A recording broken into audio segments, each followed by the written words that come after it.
Je vous le disais en titre, une surprise en vue des élections du 25 mai prochain. Joëlle Milquet ne se présentera pas au fédéral, mais à la région bruxelloise. Ce qui ne veut pas dire qu'elle renonce à un poste au sein du gouvernement fédéral, comme nous l'expliquent Sébastien Degrave et Steve Damand. Joëlle Milquet pour défendre les couleurs du CDH à la région bruxelloise lors des prochaines élections.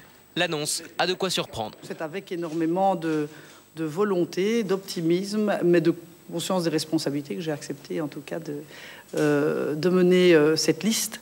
L'actuel ministre de l'Intérieur sera donc tête de liste à Bruxelles pour le prochain scrutin régional. Cela veut-il dire alors que Joëlle Milquet ne participera pas à un prochain gouvernement fédéral?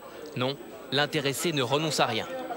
Quel que soit le niveau de pouvoir, je suis prête à me mouiller pour les personnes, mais en tout cas, par ce geste-là, je montre que ça peut largement être aussi au niveau régional et pour prendre toutes les responsabilités qu'on voudra me confier. Au fédéral, c'est Francis Delperré qui a été choisi par le parti comme tête de liste bruxelloise à la Chambre, faute peut-être d'élections sénatoriales. C'est le sénateur qui relève tout de même cette particularité. C'est peut-être aussi pour ça que je me retrouve candidat à la Chambre et pas au Sénat, puisqu'il n'y a pas d'élection sénatoriale.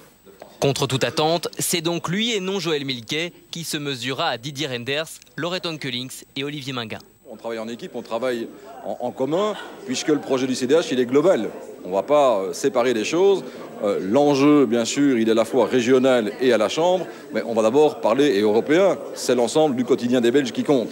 Et le fait que Joëlle ait accepté effectivement de mener cette mission-là comme leader ici sur Bruxelles, c'est un signal fort de consécration de la région de Bruxelles comme une région à part entière. La présence d'un candidat CDH dans une liste ou l'autre ne permet donc pas de savoir à quel niveau de pouvoir il exercera. Au lendemain du 25 mai, tout sera possible.